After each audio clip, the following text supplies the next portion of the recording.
How to contact LinkedIn customer service without login. Hey there, welcome back to the channel, and let's get right into this tutorial. To contact the LinkedIn customer service, you can open up a browser and search for LinkedIn customer service. At the top, you will see this link to you. Go ahead and click on it.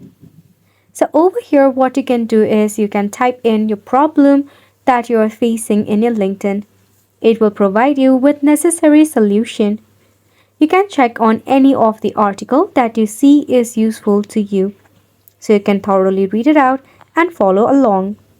You can also provide your valuable opinion by tapping on the No button, which would be right under the article as well. If not, and if you have to report a problem, head back to the main page.